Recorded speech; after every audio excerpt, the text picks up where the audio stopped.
এমন তো না যে এই লোকটা সুদ খায়া, ঘুষ খায়া, মদ খায়া, গাঁজা খায়া নামাজ পড়তেছে, আপনি যখন বলতেছেন যে সুদ খায় আবার নামাজও পড়ে, ঘুষ খায় আবার নামাজও পড়ে, এই কথাটা বলার কারণে ওই লোকটা সুদ খাওয়া, ঘুষ খাওয়া ছেড়ে দিবে, বিষয়টা তো এমন না।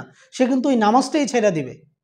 কারণ শয়তান তার পিছনে কলকাঠি ভাঙবে যে দেখ এত কষ্ট করে নামাজ পড়স, এলাকার মানুষ তো এরপরে তোরা খারাপই জানে, এলাকার মানুষ তোরা খারাপ বলতেছে যে মদখোরের কিসের নামাজ, ঘুষখোরের কিসের নামাজ, সুতরাং আগে যেমন ছিল ওইটাই তো ভালো ছিল, নামাজ আর পড়ার দরকার নেই। তো লোকটা দেখা যাইব যে আগে সুদ ঘুষ খাইতো, নামাজ পড়তো না, নামাজটা ধরছিল, এখন আপনার কথাবার্তার কারণে সে নামাজটাই ছেড়ে দিল, এবং এইটার জন্য আমাকে আপনাকে দায়ী থাকতে হবে। সমাজে এরকম অনেক মানুষদেরকে দেখবেন যে সুদ খায় আবার নামাজও পড়ে, ঘুষ খায় আবার নামাজ পড়ে, অন্যের সম্পত্তি মাইরা খায় আবার নামাজ পড়ে, মদ খায় নামাজ পড়ে, গাঁজা খায় নামাজ পড়ে।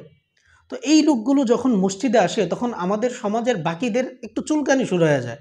কি চুলকানি শুরু হয়ে যায়? আমরা বলতে থাকি যে সুদ খায় আবার নামাজও পড়ে, ঘুষ খায় আবার নামাজও পড়ে। এই ধরনের কথা আমরা বলি কি বলি না? অবশ্যই বলি।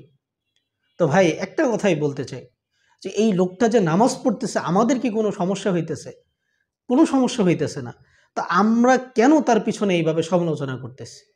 আমরা যখন এলাকার সবাই মিলে তার ব্যাপারে এরকম একটা আওয়াজ তুললাম যে সুদখোরের আবার কিসের নামাজ, সুদ খায় আবার নামাজও পড়ে, ঘুষ খায় আবার নামাজও পড়ে। তো এই লোকটা যখন শুনবে যে সে একটু ভালো হওয়ার চেষ্টা করতেছে, আল্লাহর দিকে আসার চেষ্টা করতেছে, কিন্তু যখন আমরা এইভাবে তার ঢালাওভাবে সমালোচনা শুরু করে দিব, তারা না বুঝায় যখন আমরা এইভাবে সমালোচনা করব, তখন কিন্তু ওই ব্যক্তিটা কিন্তু নামাজ ছেড়ে দিবে। এবং ওই ব্যক্তিটা যদি আমার আপনার কথার কারণে যদি নামাজটা ছেড়ে দেয়, তাহলে কিন্তু সেটার জন্য আমাকে আপনাকে দায়ী থাকতে হবে। আজকে দেখেন, এমন তো না যে এই লোকটা সুদ খায়া, ঘুষ খায়া, মদ খায়া, গাঁজা খায়া নামাজ পড়তেছে, আপনি যখন বলতেছেন যে সুদ খায় আবার নামাজও পড়ে, ঘুষ খায় আবার নামাজও পড়ে, এই কথাটা বলার কারণে ওই লোকটা সুদ খাওয়া, ঘুষ খাওয়া ছেড়ে দিবে, বিষয়টা তো এমন না। সে কিন্তু ওই নামাজটাই ছেড়ে দিবে। কারণ শয়তান তার পিছনে কলকাঠি ভাঙবে যে দেখ এত কষ্ট করে নামাজ পড়স, এলাকার মানুষ তো এরপরে তোরা খারাপই জানে, এলাকার মানুষ তোরা খারাপ বলতেছে যে মদখোরের কিসের নামাজ, ঘুষখোরের কিসের নামাজ, সুতরাং আগে যেমন ছিল ওইটাই তো ভালো ছিল, নামাজ আর পড়ার দরকার নেই। তো লোকটা দেখা যাইব যে আগে সুদ ঘুষ খাইতো, নামাজ পড়তো না, নামাজটা ধরছিল, এখন আপনার কথাবার্তার কারণে সে নামাজটাই ছেড়ে দিল, এবং এইটার জন্য আমাকে আপনাকে দায়ী থাকতে হবে। এখন আপনি বলতে পারেন যে হুজুর, আমরা তো হাদিসের মধ্যে পাইছি যে সুদ ঘুষ খায়া নামাজ পড়লে নামাজ কবুল হয় না, মদ খায়া নামাজ পড়লে 40 দিন নামাজ কবুল হয় না। দেখেন, এই হাদিসগুলোর ব্যাপারে আমি জানি না, আল্লাহ ভালো জানেন। এরপরও মুহাদ্দিসিনে কেরাম এই হাদিসগুলোর ব্যাপারে যেটা বলেন সেটা হলো, এটা এই যে মদ খাওয়া, অন্যের সম্পত্তি হরণ করা, এরপরে হচ্ছে সুদ ঘুষ খাওয়া, এই খারাপই বোঝানোর জন্য নামাজ কবুল না হওয়ার বিষয়টা আল্লাহ তাআলা ধমকি স্বরূপ বলছে। তো আল্লাহ তাআলা হয়তো এইভাবেই বলছে যে আল্লাহ হয়তো নামাজ কবুল নাও করতে পারে, কিন্তু এর মানে তো এই না যে আমরা নামাজ না পড়ে আমরা বসে থাকবো। আমাদেরকে তো নামাজ পড়তে হবে। যেমন ধরেন যে এক লোক, সে মনে করেন যে মদ খাইলো, এই ধরেন বন্ধু বান্ধব একসাথে হইলে, বিয়ে শাদীর অনুষ্ঠানে একসাথে হইলে তারা কি করে, মানে মদের পার্টি করে, বিয়ারের পার্টি করে, খেয়ে ফেললো। তো ওই ছেলেটা হাদিস জানে যে মদ খাইলে 40 দিন কি হয় না, নামাজ হয় না। এখন সে কি চিন্তা করলো যে 40 দিন যেহেতু নামাজ হইব না, তাহলে আমার আর এই 40 দিন নামাজ টামাজ পড়ার দরকার নেই, মসজিদে যাওয়ার দরকার নেই, 40 দিন পরে আবার মসজিদে যাবো, বা 40 দিন পরে নামাজ শুরু করব।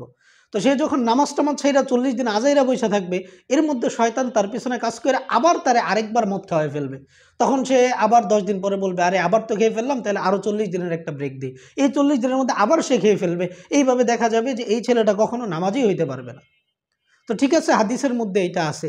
আমার আল্লাহ, যে আল্লাহ এই নিয়মকানুন করছেন, যে আল্লাহ বলছেন যে মদ খাইলে আমি নামাজ কবুল করি না, এটা তো আল্লাহর বানানো নিয়ম, এটা তো মানুষের বানানো নিয়ম না।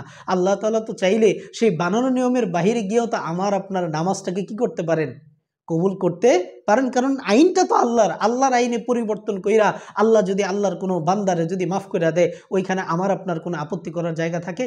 থাকে না। তো দেখেন, এই হাদিসগুলো আছে যে হারাম খাইলে নামাজ কবুল হয় না, মদ খাইলে নামাজ কবুল হয় না। এর মানে তো এই না যে আমরা নামাজ একবারে ছেড়ে দিব।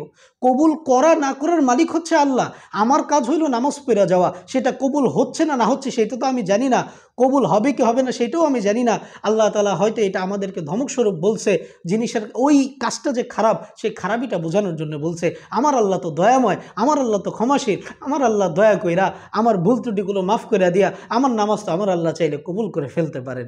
এই আশা তো আমরা করতেই পারি আল্লাহ তাআলার কাছে।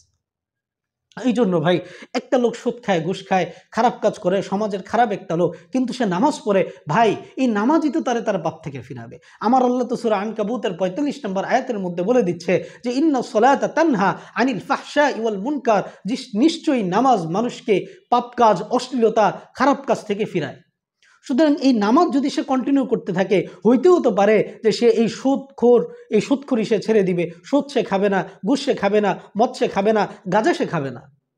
কিন্তু আমি আপনি যখন তার পিছনে সমালোচনা কইরা, তারে সামাজিকভাবে বুলি কইরা, হ্যারাসমেন্ট কইরা যখন তারে নামাজ ছাড়তে আমরা বাধ্য করতেছি, তখন কিন্তু তার পরিণতি আগের থেকে আরও খারাপই হবে, ভালো হবে না।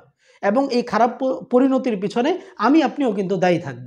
এই জন্য এই বিষয়গুলো আমাদেরকে খেয়াল রাখতে হবে। একজন মানুষ আল্লাহর দিকে আসতেছে, আমাদের অ্যাপ্রিসিয়েট করা উচিত, আমাদের তারা আরও বাহবা দেওয়া উচিত যে না, লোকটা মদ খায়, সুদ খায়, ঘুষ খায়, কী হয়েছে, নামাজ পড়তেছে, আল্লাহ হয়তো নামাজের উসিলায় তারে মাফ করে দিবে, আল্লাহ হয়তো নামাজের উসিলায় তাকে সুদ ঘুষ থেকে কী করবে, বিরত রাখবে। আমাদের এইভাবে চিন্তা ভাবনা করা উচিত।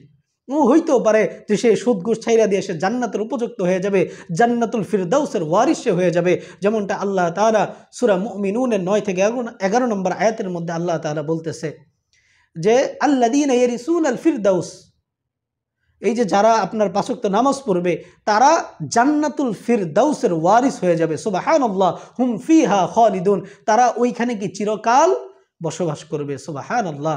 আর হযরত আবু দারদা রাদিয়াল্লাহু তাআলা আনহু থেকে তো একটা হাদিস বর্ণিত আছে, তিনি বলেন যে একবার আল্লাহ রাসূল সাল্লাল্লাহু আলাইহি ওয়াসাল্লাম শীতের মৌসুমে বাসা থেকে বের হয়ে, শীতের মৌসুমে দেখবেন যে পাতাগুলো, ওই যে গাছের যে ঢাল থাকে, ডাল থেকে পাতাগুলো কিন্তু একদম ঝরে পড়ে যায়, ওই মানে গাছ কিন্তু একবার উলঙ্গ হয়ে যায় পাতাগুলো ঝরে। তা আল্লাহ রাসূল সাল্লাল্লাহু আলাইহি ওয়াসাল্লাম যখন একটা ঢাল নিলেন, তার মধ্যে বাকি যে কিছু পাতা ছিল ওই পাতাগুলো ঝইরা পড়তে লাগলো। তো আল্লাহ রাসূল সাল্লাল্লাহু আলাইহি ওয়াসাল্লাম বলতেছিলেন আবু দারদা রাদিয়াল্লাহু তাআলা আনহুকে যে আমার কোনো উম্মত যখন নামাজ আদায় করে, আমার কোনো উম্মত যখন 5 ওয়াক্ত নামাজ আদায় করে, তখন তার গুনাহগুলো এইভাবে, এই ডাল থেকে শীতের দিনে পাতা যেইভাবে ঝইরা যায়, ঠিক তদ্রূপ ওইভাবে তার গুনাহগুলো ঝইরা পইরা যায়। সুবহানাল্লাহ। তাহলে আমাদের নামাজ আমাদেরকে পাপ কাজ থেকে ফিরাবে, কিন্তু নামাজটা নামাজের মতো হইতে হবে। নামাজের বাহ্যিক এবং অভ্যন্তরীণ দিকগুলো যখন আমাদের ঠিক থাকবে, তখন গিয়ে আমাদের নামাজটা আল্লাহর দরবারে কবুল হবে এবং ওই নামাজটাই আমাকে আপনাকে কি করবে, এই গুনাহ থেকে বাঁচাবে।